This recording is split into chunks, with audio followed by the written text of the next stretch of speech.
I'm going to talk about consciousness. Why consciousness? Well, it's a curiously neglected subject, both in our scientific and our philosophical culture.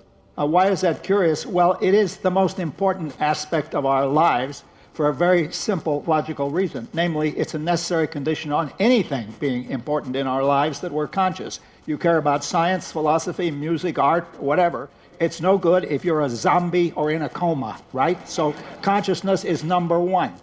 The second reason is that when people do get interested in it, as I think they should, they tend to say the most appalling things. And then even when they're not saying appalling things and they're really trying to do serious research, well, it's been slow. Progress has been slow. When I first got interested in this, I thought, well, it's a straightforward problem in biology. Let's get these brain stabbers to get busy and figure out how it works in the brain. So I went over to UCSF and I talked to all the heavy-duty neurobiologists there, and they showed some impatience, as scientists often do when you ask them embarrassing questions. But the thing that struck me is one guy said, an exasperated, very famous neurobiologist, he said, look, in my discipline, it's okay to be interested in consciousness, but get tenure first. Get tenure first. Now, I think I've been working on this for a long time. I think now you might actually get tenure by working on consciousness. If so, that's a real step forward. Okay, now why then is this curious reluctance and curious hostility to consciousness? Well, I think it's a combination of two features of our intellectual culture that like to think they're opposing each other, but in fact they share a common set of assumptions. One feature is the tradition of religious dualism. Consciousness is not a part of the physical world. It's a part of the spiritual world. It belongs to the soul, and the soul is not a part of the physical world. That's the tradition of God, the soul, and immortality. There's another tradition that thinks it's opposed to this, but accepts the worst assumption. That tradition thinks that we are heavy-duty scientific materialists. Consciousness is not a part of the physical world. Either it doesn't exist at all, or it's something else, a computer program, or some damn fool thing. But in any case, it's not part of science. And I used to get an argument that really gave me a stomachache. Here's how it went. Science is objective. Consciousness is subjective. Therefore, there cannot be a science of consciousness. Okay, so that's these twin traditions are paralyzing us. It's very hard to get out of these twin traditions. And I have only one real message in this lecture, and that is consciousness is a biological phenomenon like photosynthesis, digestion, mitosis. You know all the biological phenomena. And once you accept that, most, though not all, of the hard problems about consciousness simply evaporate. And I'm going to go through some of them. Okay, now I promise you to tell you some of the outrageous things said about consciousness. One, consciousness does not exist.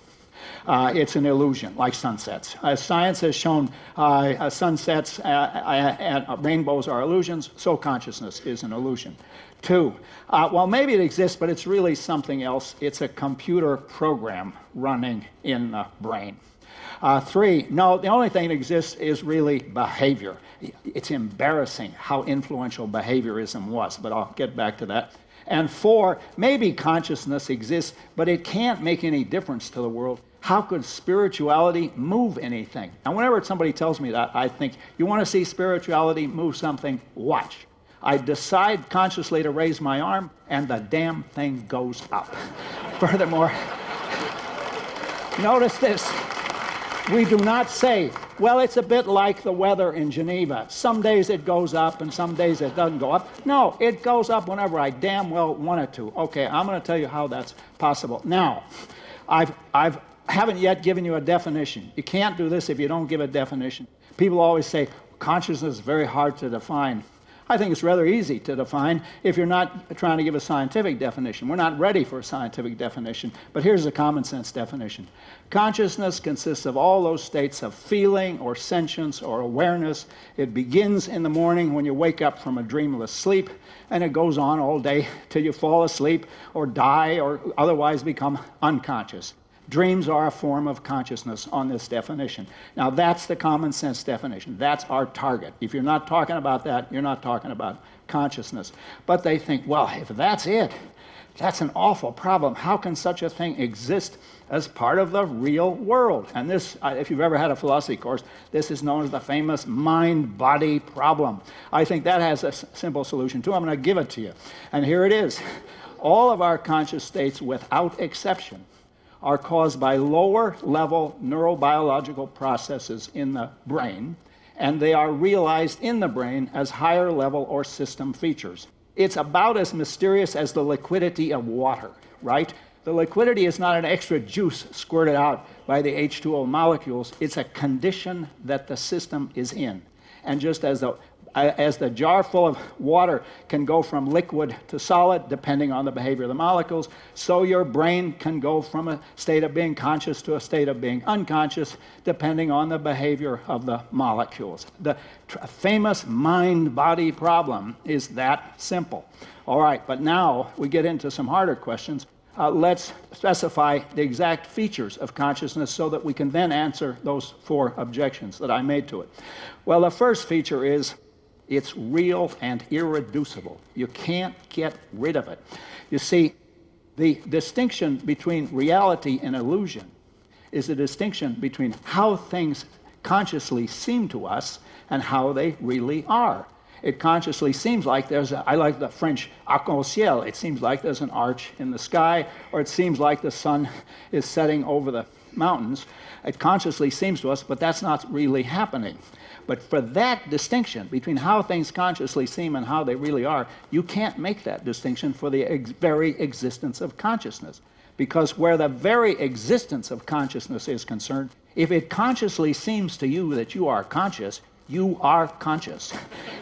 I mean, if a bunch of experts come to me and say, we are heavy-duty neurobiologists, and we've done a study of you, Searle, and we're convinced you are not conscious. You are a very cleverly constructed robot. I don't think, well, maybe these guys are right, you know. I don't think that for a moment, because, I mean, Descartes may have made a lot of mistakes, but he was right about this. You cannot doubt the existence of your own consciousness. Okay, that's the first feature of consciousness. It's real and irreducible. You cannot get rid of it by showing that it's an illusion in a way that you can with other standard illusions. Okay, the second feature is this one that has been such a source of trouble to us, and that is all of our conscious states have this qualitative character to them. There's something that it feels like to drink beer, which is not what it feels like to do your income tax or listen to music. And this qualitative feel automatically generates a third feature, namely conscious states are by definition subjective in the sense that they only exist as experienced by some human or animal subject, some self that experiences them. Maybe we'll be able to build a conscious machine. Since we don't know how our brains do it, we're not in a position so far to build a conscious machine. Okay, another feature of consciousness is that it comes in unified conscious fields. So I don't just have the sight of the people in front of me and the sound of my voice and the weight of my shoes against the floor, but they occur to me as part of one single great conscious field that stretches forward and backward. That is the key to understand the enormous power of consciousness. And we have not been able to do that in a robot. The disappointment of robotics derives from the fact that we don't know how to make a conscious robot, so we don't have a machine that can do this kind of thing. Okay, the next feature of consciousness after this marvelous unified conscious field is that it functions causally in our behavior. I gave you a scientific demonstration by raising my hand, but how is that possible? How can it be that this thought in my brain can move material objects? Well, I'll tell you the answer. We know, I mean, we don't know the detailed answer, but we know the basic part of the answer, and that is there are a sequence of neuron firings, and they terminate where the acetylcholine is secreted at the axon end plates of a motor neuron. Sorry to use philosophical terminology here, but when it's secreted at the axon end plates of the motor neurons, a whole lot of wonderful things happen in the ion channels, and the damned arm goes up. Now, think of what I told you. One and the same event, my conscious decision to raise my arm, has a level of description where it has all of these touchy-feely spiritual qualities. It's a thought in my brain, but at the same time, it's busy secreting acetylcholine and doing all sorts of other things as it makes its way from the motor cortex down through the nerve fibers in the arm. Now, what that tells us is that our traditional vocabularies for discussing these issues are totally obsolete. One and the same event has a level of description where it's neurobiological and another level of description where it's mental, and that's a single event, and that's how nature works. That's how it's possible for consciousness to function causally. Okay, now, with that in mind, with going through these various features of consciousness, let's go back and answer some of those early objections. Well, the first one I said was consciousness doesn't exist, it's an illusion. Well, I've already answered that. I don't think we need to worry about that. But the second one had an incredible influence and may still be around, and that is, well, if consciousness exists, it's really something else. It's really a digital computer program running in your brain. And that's what we need to do to create consciousness, is get the right program. You forget about the hardware. Any hardware will do, provided it's rich enough and stable enough to carry the program.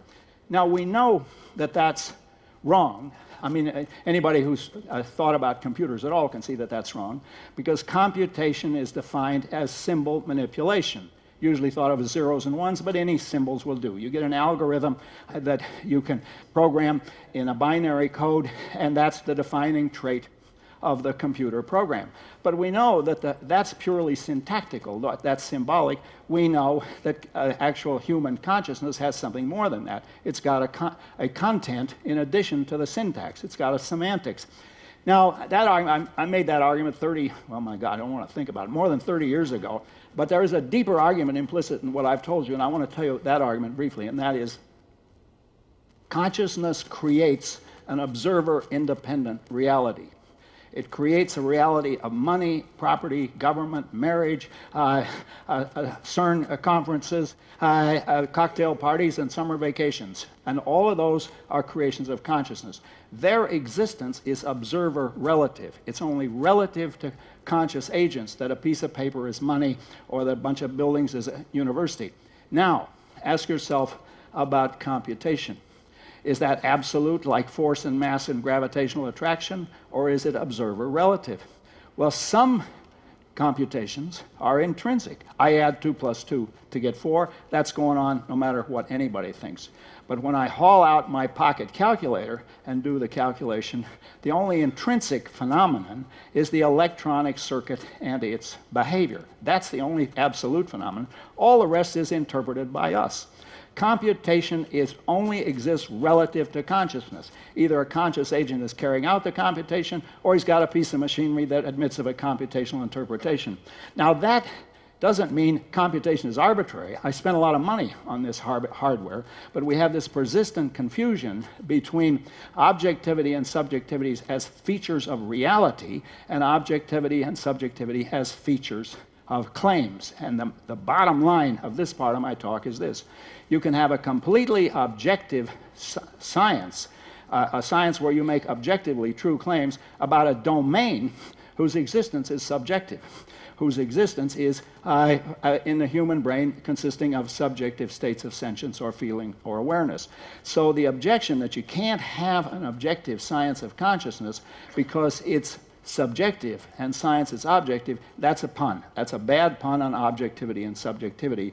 You can make objective claims about a domain that is subjective in its mode of existence, and indeed that's what neurologists do. I mean, you have patients that actually suffer pains, and you try to get an objective science of that.